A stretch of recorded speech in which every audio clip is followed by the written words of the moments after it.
Bismillahirrahmanirrahim. Assalamualaikum warahmatullahi wabarakatuh. Apa kabar semuanya? Semoga kalian selalu dalam keadaan sehat. Kita semua selalu dalam keadaan dilindungi Allah Subhanahu wa Ta'ala. Baiklah, pada pertemuan kali ini kita akan membahas tentang konfigurasi elektron. Nah,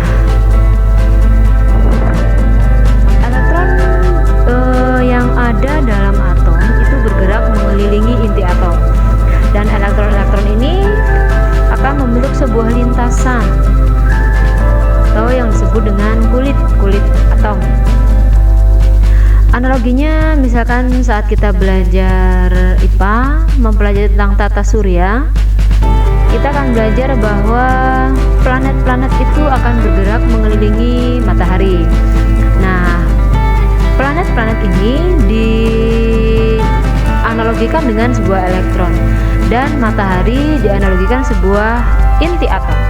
Jadi bumi mengelilingi matahari, misalkan bumi sebagai planet, matahari sebagai pusat tata suryanya. Nah, ketika bumi dan planet yang lain bergerak mengelilingi matahari, akan membentuk sebuah lintasan yang disebut dengan orbit. Nah, sama dengan elektron.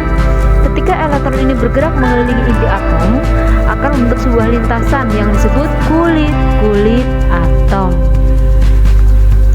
Ada gambaran sedikit ya. Jadi kita sedikit membayangkan elektron itu bergerak mengelilingi mengelilingi inti atom. Nah, apa itu konfigurasi? Konfigurasi adalah susunan penyebaran elektron-elektron dalam kulit. Jadi ketika elektron itu bergerak mengelilingi inti atom, kan sesuai dengan jumlah elektronnya. Misalkan sebuah atom memiliki 11 elektron. Nah, ketika dalam sebuah atom tersebut, elektron-elektron ini akan tersebar di mana saja. Ada kulit K, kulit L, kulit M, dan seterusnya. Itu disebut dengan konfigurasi. Susunan penyebaran atau pengisian elektron-elektron dalam kulit-kulit.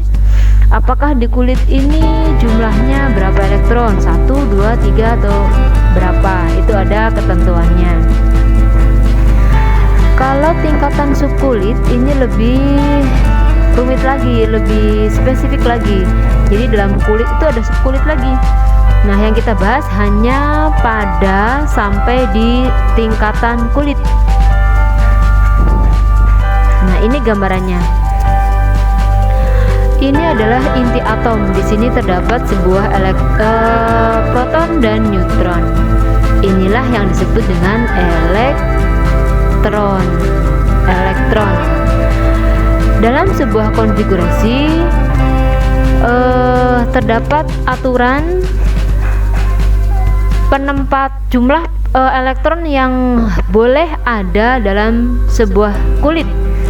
Ini misalkan kulit yang paling dalam dengan tingkat energi yang paling rendah dimulai dari kulit K.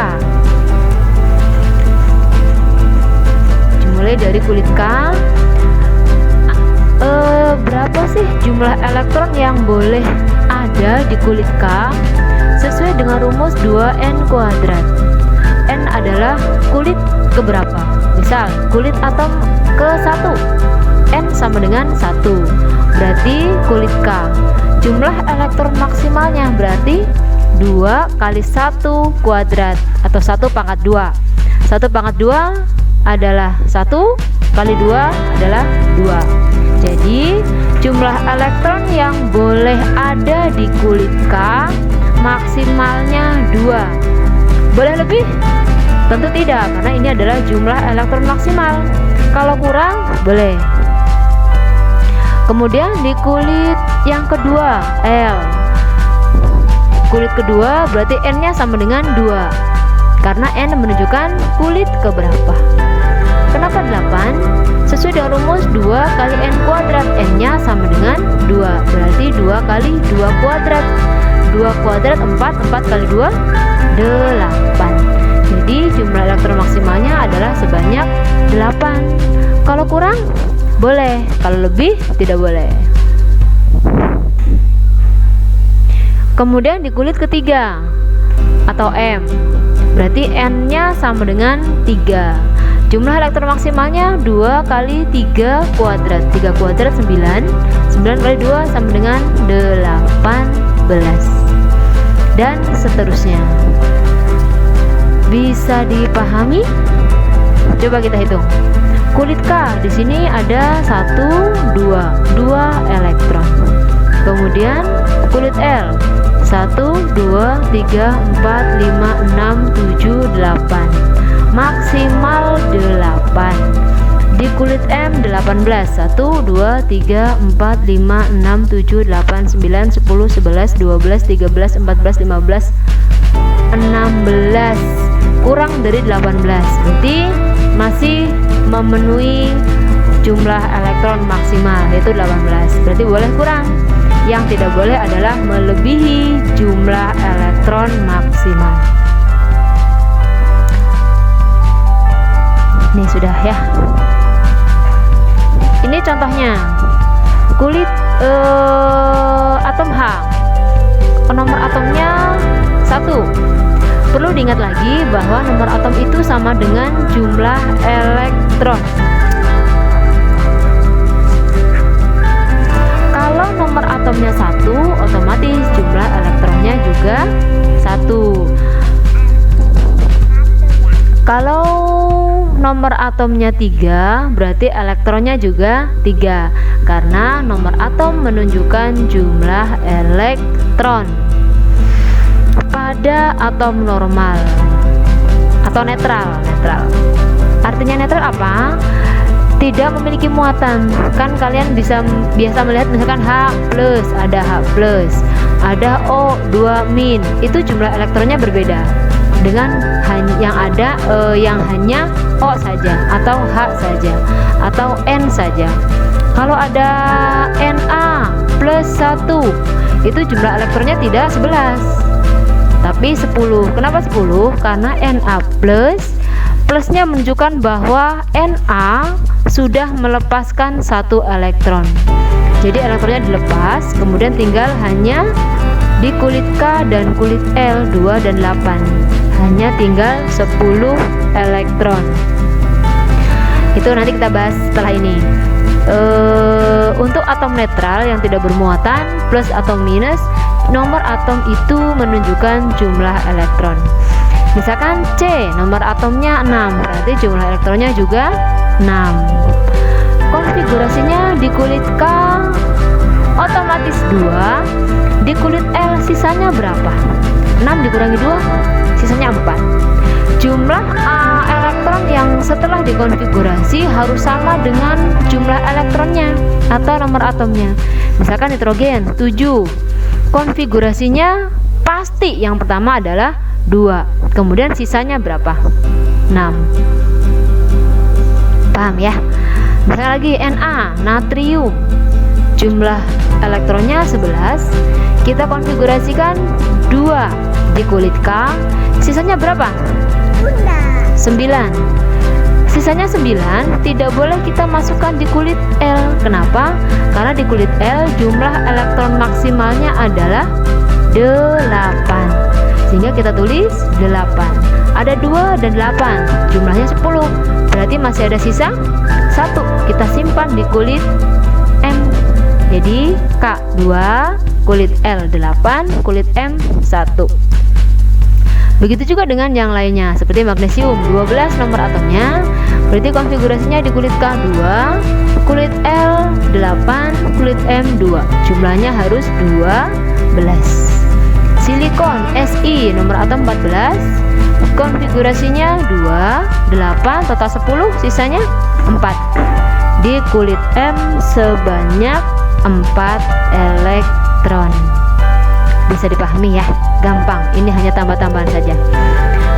Sama dengan kulit K 19, 2, 8, 8, 1.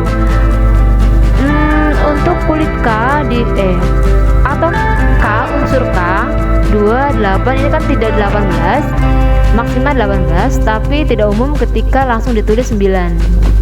Jadi dituliskan 8 kemudian 1. Misalkan lagi fosfor 15, kulit K 2, kulit L 8, kulit M 5. 2, 8, 5. 10 tambah 5, 15. Nih sudah dijelaskan rumusnya. Kulit K N itu sama dengan 1 karena kulit K itu kulit ke-1. Jadi boleh menampung elektron sebanyak 2 kali 1 kuadrat sama dengan 2. Dan seterusnya. Nah ini contohnya sudah ada di tabel tadi. Baiklah, mungkin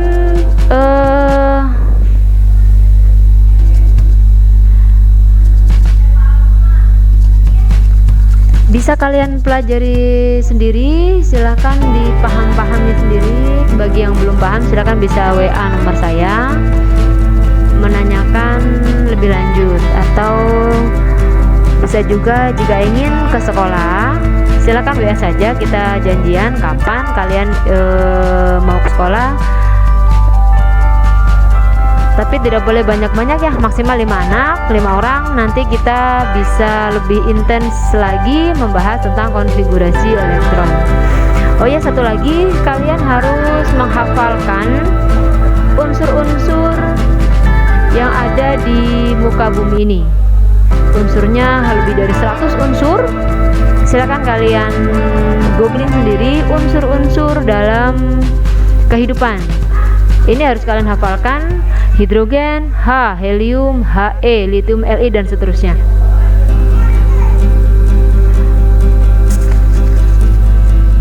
Silakan bisa belajar sendiri.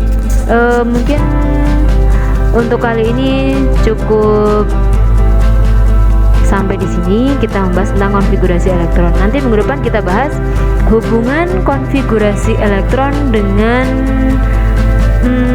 tata letak unsur ini dalam sistem periodik unsur. Jadi dalam sebuah kumpulan unsur ini terdapat kumpulan-kumpulan unsur yang bisa kita pelajari. Sebentar, kita cari. Nah, ini sistem periodik unsur yang harus kalian pelajari, setidaknya dibaca, pasti suatu saat lama-lama akan hafal dengan sendirinya. Ini adalah sistem periodik unsur. Di sini ada H, Li, Na, dan seterusnya. Setelah kita belajar konfigurasi elektron, kita bisa menentukan kenapa sih H ada di sini, kenapa Na ada di sini, kenapa O ada di sini, kenapa K ada di sini, dan seterusnya. Ini ada hubungannya dengan hasil konfigurasi elektron. Silakan kalian googling sendiri, bisa di-download, kemudian boleh di-screenshot untuk dibaca lebih lanjut. H itu apa, K itu apa, RB itu apa, dan seterusnya. Yang wajib kalian hafal ini dari atas ke bawah. Ini golongan 1A, golongan 2A, golongan 3A hanya BAl gallium. Ini kurang terlalu familiar. Kemudian golongan 4A, 5, 6, 7, dan 8A. Silakan kalian pahami. Minggu depan akan saya buatkan jembatan keledai untuk kalian lebih mudah menghafalkan. H, Li, Na, K, Rb, Cs, Fr. Hari, lina, kawin, robi, Cs, frustasi misalkan. Atau 2A, bebek, mangan, cacing, seret banget rasanya, dan seterusnya. Nanti sampai ke golongan 8A. H itu apa, L itu apa? Di sini ada keterangannya: He helium, O oksigen, E nitrogen, C karbon, dan seterusnya. Silakan, selamat belajar. Saya akhiri, assalamualaikum warahmatullahi wabarakatuh.